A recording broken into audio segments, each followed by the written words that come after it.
lo que vimos hasta la clase del miércoles es la primera parte de la lipogénesis. Si se acuerdan del video que proyectamos, la lipogénesis comienza primero en la síntesis de ácidos grasos, que ya hemos visto que fue incluido en el examen, ¿no? La síntesis de ácidos grasos. Y ahora viene la segunda parte de la lipogénesis, que es cuando estos ácidos grasos son unidos al glicerol, ¿no? Que es ya la síntesis de los triglicéridos.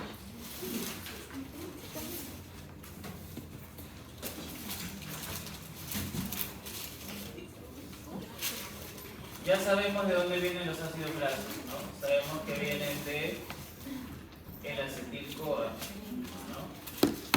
El acetil-CoA se convierte en malonil-CoA y malonil-CoA se incorpora a cadenas que se van alargando hasta formar el palmitato. Una vez que se forma el palmitato, estas cadenas de palmitato se pueden seguir alargando con la ayuda de otras enzimas llamadas elongasas, ¿no? Vas a tener cadenas, digamos, que sean óptimas para formar un triglicérido. Ahora, ciertos ácidos grasos también son obtenidos de la dieta, ¿no? Sobre todo los ácidos grasos esenciales. Y bueno, sea que los ácidos grasos se sinteticen de manera endógena o sea que se obtengan de la dieta, estos ácidos grasos van a ser incorporados al glicerol para que se almacene esta estructura en forma de un triglicérido en el tejido adiposo. Ahora lo que tenemos que ver es justamente de dónde se obtiene el glicerol, ¿no? ¿De dónde se obtiene el glicerol, joven?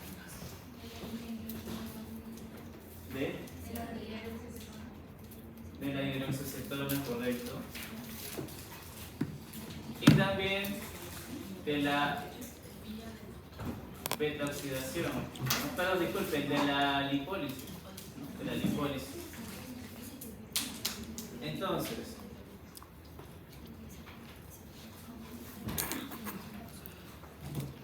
¿de dónde se obtiene el glicerol? Dos maneras de obtener el glicerol. Si estamos en ayuno o en actividad física intensa, se activa la lipólisis, ¿verdad? La lipólisis, la primera parte de la lipólisis es la movilización de grasas, también llamado degradación de triglicéridos, que ocurre en el tejido adiposo, ¿no? Y en el tejido adiposo se activan las lipasas, ¿no? Las lipasas del tejido adiposo, que son las ATGL, HCl, MGL. Estas lipasas degradan completamente a los triglicéridos y los convierten en ácidos grasos y glicerol. Este glicerol viaja al hígado para la gluconeogénesis, ¿verdad? Durante la etapa de ayuno prolongado, el glicerol se vuelve un sustrato para la gluconeogénesis. Pero a veces queda glicerol libre, ¿no? Pasa digamos, finaliza el ayuno prolongado porque la persona ingirió alimentos y queda el glicerol libre en el hígado. Ese glicerol libre puede ser utilizado para sintetizar triglicéridos. Entonces, esta es una forma de obtener glicerol. A partir del glicerol libre que llegó al hígado, producto de la lipólisis, ¿no? La otra manera, como mencionaba su compañera, es interconectando rutas como la glucólisis o la gluconeogénesis. Un intermediario de estas dos rutas es la hidroxiacetona fosfato, ¿no? Por acá la tenemos, la hidroxiacetona fosfato. Esta hidroxiacetona se forma en la glucólisis, se forma cuando la fructosa 1,6 fosfato se rompe con ayuda de la aldolasa, se parte en dos, se convierte en gliceraldehído y hidroxiacetona. Entonces, la hidroxiacetona tiene esta forma, ¿no? Un grupo cetona en el carbono central, después acá tiene un grupo alcohol, y donde había un alcohol es reemplazado por un grupo fosfato. Sí, es que está vacío, pensé que se iba a caer. Bien, esa es la forma de la dihidroxiacetona. Esta dihidroxiacetona se parece mucho al glicerol. Lo único diferente es justamente que en el carbono 2, en vez de tener alcohol como el glicerol, tiene un grupo cetona. Entonces, ¿qué reacción química habría que hacer para convertir a la acetona en alcohol? ¿Una oxidación o una reducción?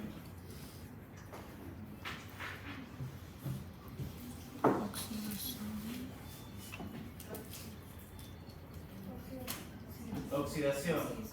Pero si no, disculpe, me confundí. Una reducción. Cuando tú oxidas un compuesto oxigenado, le vas quitando hidrógeno y le vas aumentando oxígeno, ¿no? En este caso, yo quiero lo contrario. Yo quiero ir aumentando hidrógeno. Por lo tanto, para pasar de cetona a alcohol, voy a ocurrir una reducción. ¿Sí? Una reducción. ¿Quién realiza este proceso por el cual la dihidroxiacetona se reduce y se convierte a glicerol? La dihidroxiacetona fosfato se reduce y se convierte a glicerol 3-fosfato, una enzima muy importante llamada glicerol 3-fosfato deshidrogenasa. Tengan en cuenta esta enzima es muy importante. ¿Sí? Porque es el punto de conexión entre glucólisis, gluconeogénesis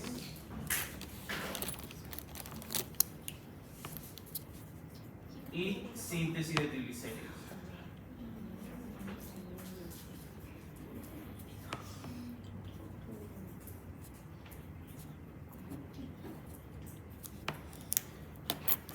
Entonces, cuando se necesita sintetizar triglicéridos, la dihidroxiacetona fosfato, que es un intermediario que encontramos en la glucólisis o en la gluconeogénesis, va a transformarse en glicerol 3-fosfato cuando se necesite triglicéridos. ¿Bien? Pero, si se necesita realizar glucólisis o gluconeogénesis, esta glicerol 3-fosfato se puede convertir en hidroxiacetona fosfato con la misma enzima, porque esta enzima es reversible. Esta enzima es reversible, puede hacer lo mismo. Es decir, puede hacer las reacciones en sentido inverso, ¿no? Cuando ocurre la conversión de hidroxiacetona a glicerol, se da a través de una reducción, ¿no? Pero cuando ocurre lo contrario, que el glicerol se convierte en hidroxiacetona, se da por una oxidación.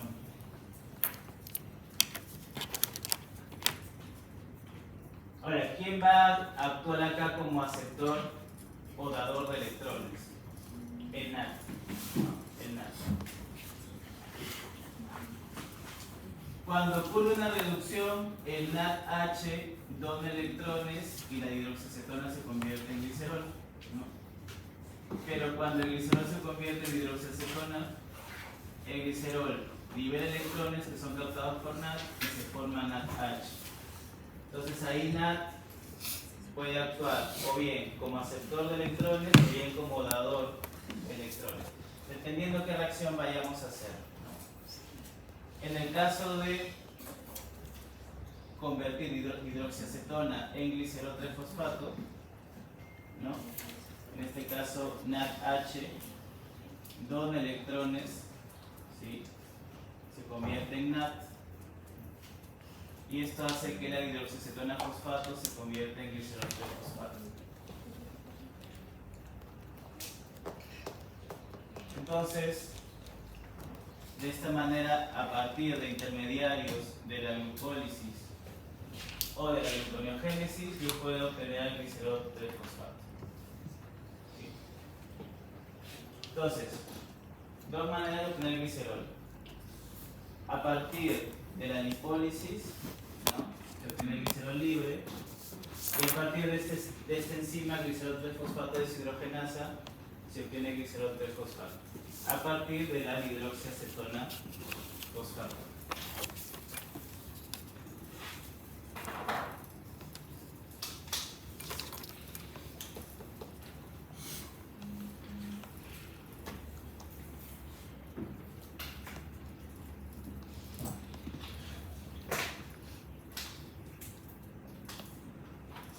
Entonces tenemos acá otro punto de conexión de rutas, ¿no?, con la enzima glicerol 3-fosfato deshidrogenasa, que es un punto de conexión entre la glucólisis, la gluconeogénesis y la síntesis de triglicéridos. Bien. Entonces, ¿no?, enzima glicerol 3-fosfato deshidrogenasa, punto de interconexión entre la glucólisis, la gluconeogénesis y la síntesis de triglicéridos y también del fosfolípido.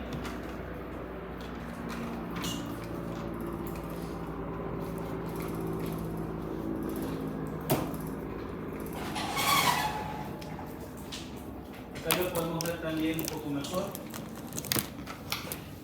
Acá está la glucosa, donde empieza a hacer glucólisis, ¿no?, se convierte en glucosa 6-fosfato, luego en fructosa 6-fosfato, luego la fosfofructoquinasa convierte esa fructosa 6-fosfato en fructosa 1,6-bifosfato.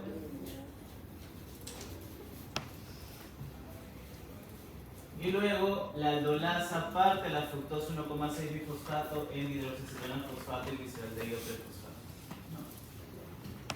Y si fuera la gluconeogénesis, acuérdense que partimos de piruvato, piruvato se convierte en oxalacetato, oxalacetato sale de la mitocondria en forma de malato, luego se vuelve a convertir en oxalacetato y el oxalacetato se convierte en P y por acá sigue la ruta hasta formar glucosa. Entonces, estas dos rutas de carbohidratos en algún punto utilizan a la hidroxiacetona fosfato como intermediario y esa hidroxiacetona fosfato puede ser catalizada por la enzima glicerol 3-fosfato deshidrogenasa, mediante una reducción se convierte en glicerol 3-fosfato.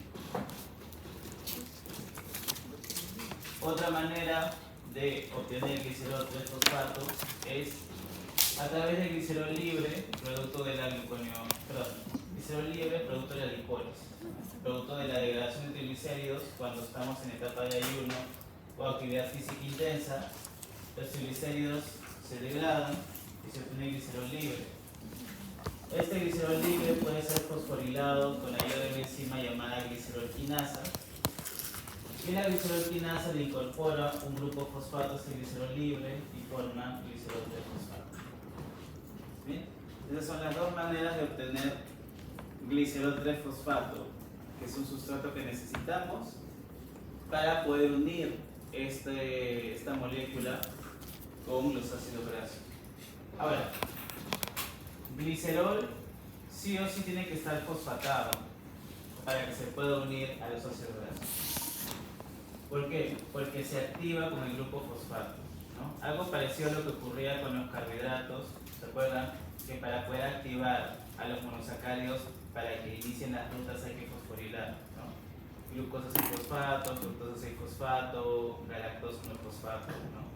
Con el glicerol pasa lo mismo. Con el glicerol hay que fosfatarlo para que se pueda activar y que se pueda dar la unión con los ácidos grasos. Si no fosfatamos el glicerol no se va a activar y la unión con los ácidos grasos no se va a dar.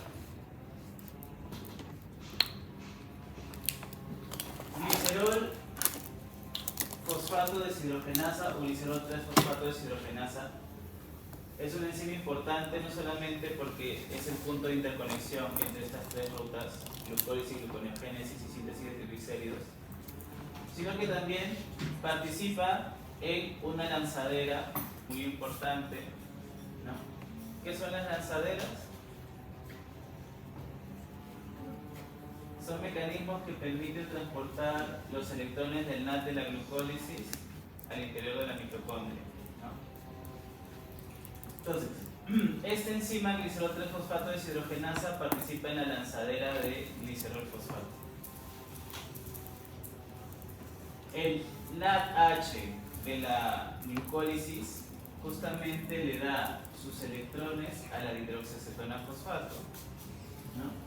Con ayuda de la enzima glicerol 3-fosfato deshidrogenasa, le dona sus electrones, la hidroxiacetona fosfato se reduce y se convierte a glicerol 3-fosfato. Ahora, este glicerol 3-fosfato no va a servir para la síntesis de triglicéridos, sino para generar el mecanismo de la lanzadera.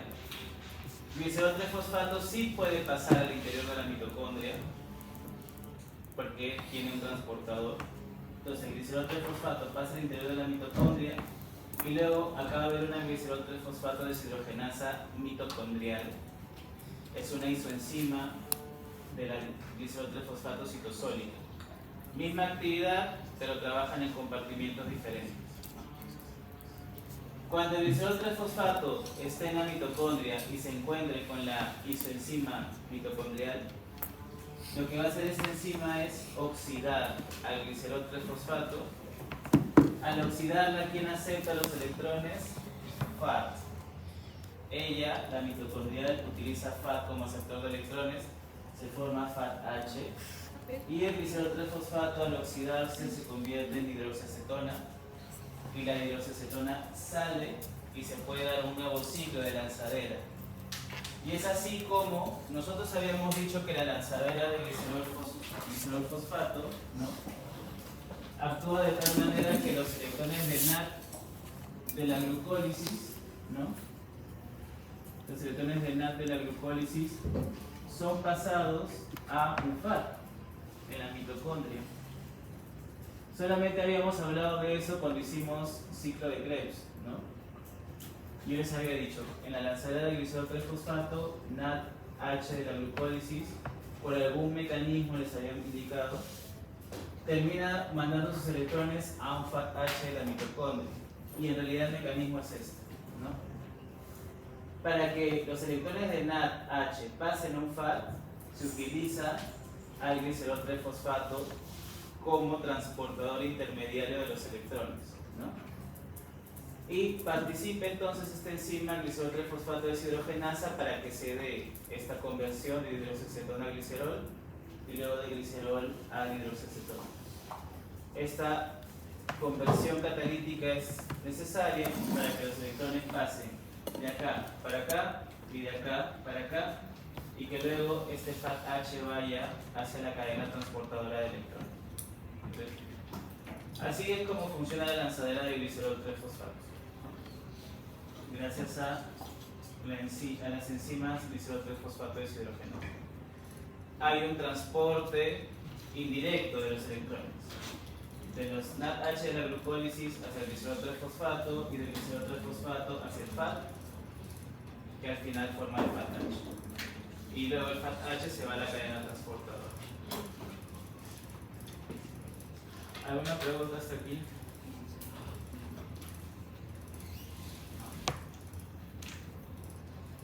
Entonces acuérdense que esta enzima glicerol 3-fosfato deshidrogenasa es una enzima reversible.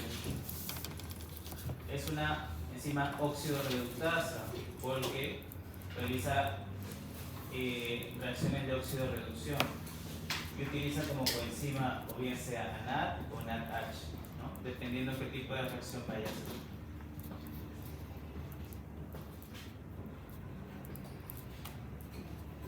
Ahora, ya tenemos glicerol 3-fosfato, ahora hay que unirlos con los ácidos grasos. Profesor, ¿por qué no puedo usar el glicerol solito? Porque el glicerol solito no es reactivo y no se va a poder unir con los ácidos grasos. Entonces, ¿qué hago para activarlo? Agregarle el grupo fosfato en el carbono 3, ¿no? Por eso que el glicerol 3-fosfato también se le conoce como glicerol activo. Si no tiene fosfato, no va a reaccionar. Cuando ya tiene el fosfato en el carbono 3, ya es reactivo, ya se puede unir a los ácidos grasos. Entonces, una vez que tengo el glicerol 3-fosfato, a este glicerol 3-fosfato se le van a unir dos ácidos grasos. Y esta molécula de glicerol 3-fosfato al cual se le han unido dos ácidos grasos se conoce como fosfatidato, ¿sí? Fosfatidato, también llamado ácido fosfatídico. Tiene todos los nombres que tiene el fosfatidato. Este fosfatidato es muy importante. Es muy importante dentro de la síntesis de triglicéridos y fosfolípidos, ¿no? Entonces, por eso tendrían que tenerlo bastante en cuenta, ¿no? El fosfatidato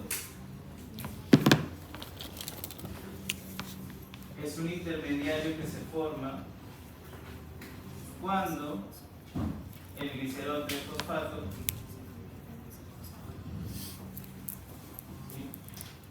cuando el glicerol 3-fosfato se le unen dos ácidos grasos, ¿no?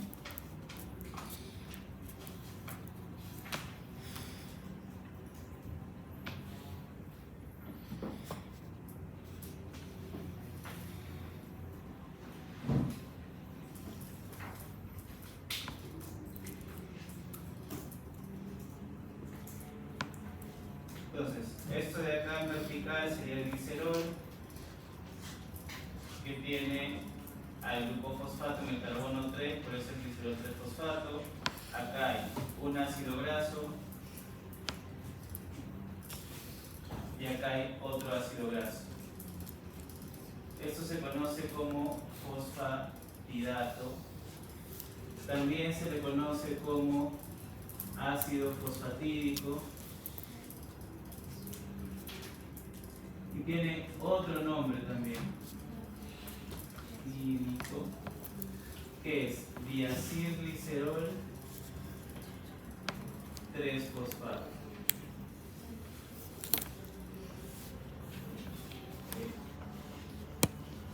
Diacil porque tiene dos ácidos grasos, glicerol 3-fosfato. Fosfatidato, ácido fosfatídico o diacilglicerol 3-fosfato. Tiene tres nombres.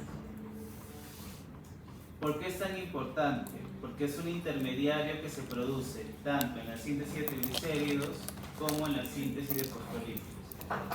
En ambas rutas se va a utilizar el fosfatidato.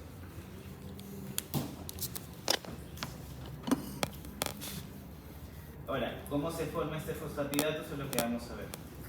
Antes de ver cómo se forma, es importante mencionar también que normalmente la formación de fosfatidato y posteriormente la síntesis de triglicéridos se da en un espacio particular de la célula que es el retículo endoplasmático liso, ¿no? Conocido también como REL. En el REL se va a dar la síntesis de fosfatidato,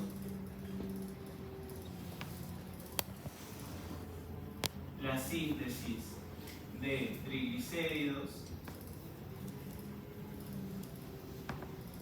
y la síntesis de fosfolípidos.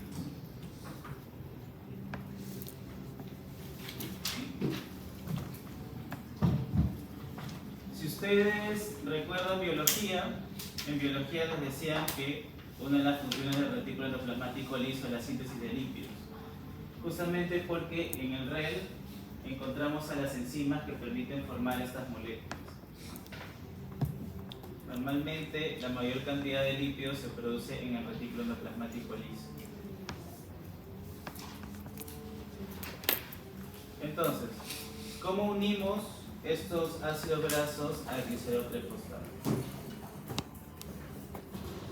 Primero que nada, los ácidos grasos también tienen que ser activados para que puedan reaccionar, ¿no? Generalmente en bioquímica las biomoléculas siempre tienen que ser activadas previamente, ¿no? Porque las moléculas orgánicas son muy poco reactivas. Entonces por eso los carbohidratos, principalmente los monosacáridos, se activan con fosfato, los ácidos grasos se activan con la coenzima A, el glicerol se activa con el fosfato.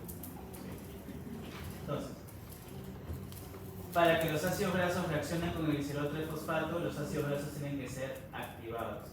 ¿Y cómo activamos a los ácidos grasos? Con la coenzima, ¿no? Formando acil-CoA. ¿Sí? A ver, esa fue pregunta de un modelo, ¿no? ¿Cómo se llama la enzima que se encarga de la activación de los ácidos grasos? Acil-CoA sintetasa, ¿no? Acil-CoA sintetasa. Entonces, la acil-CoA sintetasa va a activar a los ácidos grasos, ¿no? Y esto va a generar gasto de ATP. ¿Cuánto ATP se gasta por cada activación? 2, ¿no? Entonces, antes de que los ácidos grasos se unan al glicerol 3-fosfato, tienen que activarse y hay un gasto de ATP. Viene entonces el primer ácido graso activado, ¿no? O acil-CoA, y se va a incorporar al OH del primer carbono con la enzima acil-transferasa 1. ¿Sí? Acil porque transfiere un ácido graso al carbono 1 del glicerol 3-fosfato. Y se forma lisofosfatidato, que es una molécula previa al fosfatidato. Se forma lisofosfatidato, también llamado ácido lisofosfatídico. Liso, puede ser liso antes, ¿sí? Es una molécula antes del fosfatidato. Luego viene el segundo ácido graso activado y se une al carbono 2 del glicerol con la enzima aciltransferasa 2. Entonces, acá lo bueno es que es fácil reconocer a las enzimas, porque dice, la aciltransferasa 1 transfiere el ácido graso al carbono 1 y la aciltransferasa 2 transfiere el ácido graso al carbono 2 del glicerol. Y ya tengo el fosfatidato. ¿Sí? Ya formé el fosfatidato. Todo esto ya saben que en el REL, ¿no? En el retículo endoplasmático liso. Esta es la forma más común de formar fosfatidato, ¿sí? Es la forma más común, aunque también hay una vía alterna, ¿okay? Que se llama vía de recuperación. A veces se puede encontrar diacilglicerol en las células. ¿Qué es el diacilglicerol? Es simplemente glicerol unido a dos ácidos grasos.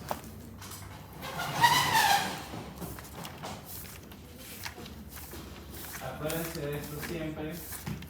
Cuando hay un solo ácido graso unido a un glicerol, se llama monoacilglicerol